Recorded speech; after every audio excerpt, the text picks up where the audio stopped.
Mr. Chatterbox. Mr. Chatterbox was one of those people who simply couldn't stop talking. He used to talk to anybody and everybody about anything and everything, going on and on, and on and on and on, and on and on and on. When he didn't have anybody else to talk to, he used to talk to himself. Good morning, Mr. Chatterbox, he used to say to himself. Good morning to you, he used to reply himself. Nice day, isn't it? Yes, it is, for the time of year. And so and on, and so on, and on and on. He lived in a box-shaped house in a village, Chatterbox Cottage. One morning, the postman arrived with a letter for him. Morning, Mr. Chatterbox, said the postman. Good morning to you, postman, replied Mr. Chatterbox, although, as I was saying to myself, only yesterday, or was it the day before? I forget. However, it's not quite so good a morning, in my opinion, but I might be wrong, although I'm not very often, as it was the other day, Monday, I think it was. Oh, perhaps it was Tuesday, but never mind, because it is quite a good morning. But don't you agree? Yes, of course you do, because that's what you just said to me in the first place, and he went on and on all morning, and the poor postman was late delivering all his letters. The afternoon, Mr. Chatterbox went into the hat shop in the village. Hello, Mr. Bowler, he said to the man who owned the hat shop. Do you think if it's possible that I could buy if it's not too expensive? But I'm sure it won't be a new hat, because would you believe it? Yes, of course you would. But anyway, as I say, my present hat, the one on my head, as you can see, is getting, how can I put it, a little too old, because I've had it, let me see now. It must be, let's think, 10 years. No, I tell a lie. It can't be that long. Or can it? Well, yes, it could be.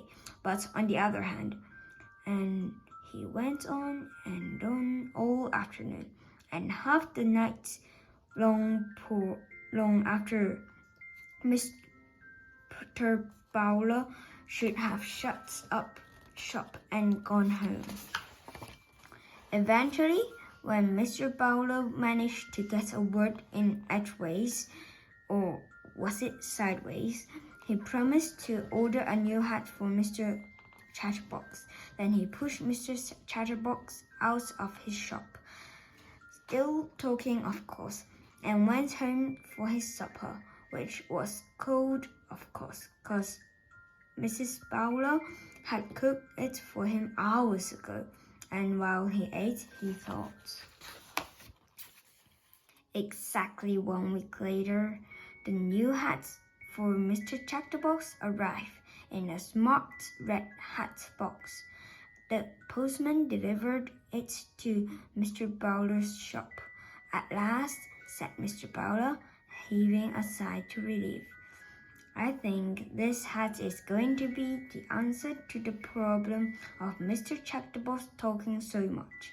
I wish it could be, said the postman, but how can it be? Because, replied Mr. Bowler, this hat is a magic hat. Oh, replied the postman, who didn't quite understand. That same afternoon, Mr. Bowler took the new hat, round to Chatterbox Cottage. Oh, goody, said Mr. Chatterbox, seizing the hat box and opening it.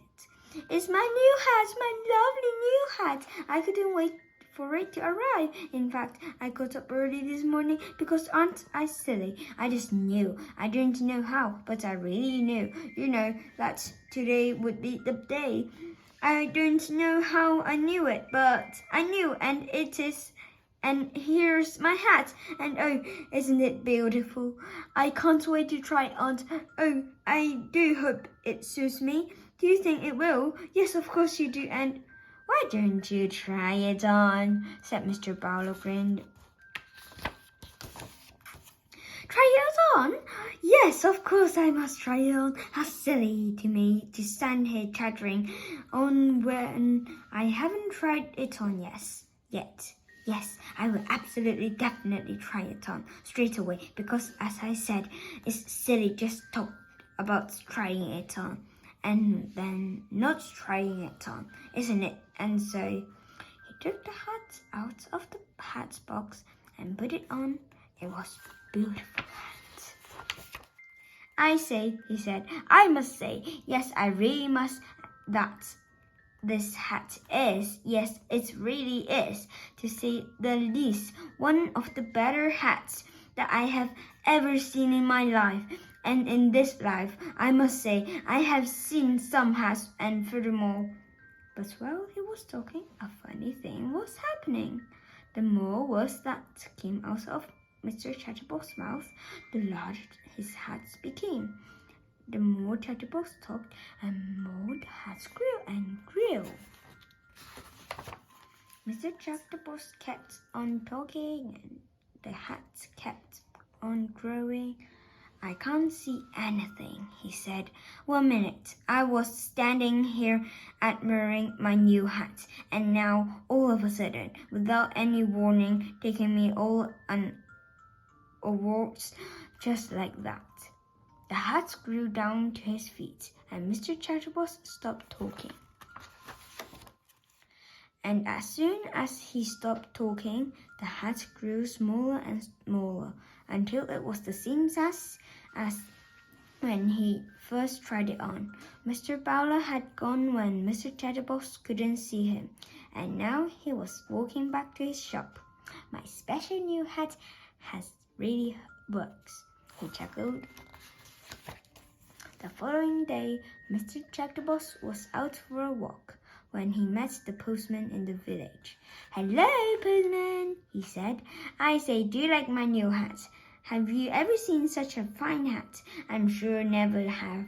What a hat but you know what's happening, don't you? The hat grew and grew and grew the more Chatterbox he talked. Now I know what Mr. Bowler meant by a magic hat, chuckled the postman, and he went on his way, leaving poor Mr. Chatterbox speechless. He thought, thinking, not talking. And do you know something? That has taught Mr. Chatterbox his lesson. And these days, he doesn't talk half as much as he used to, or even a quarter as much. And you know the reason for that, don't you? Yes, of course you do. But keep it under your hat.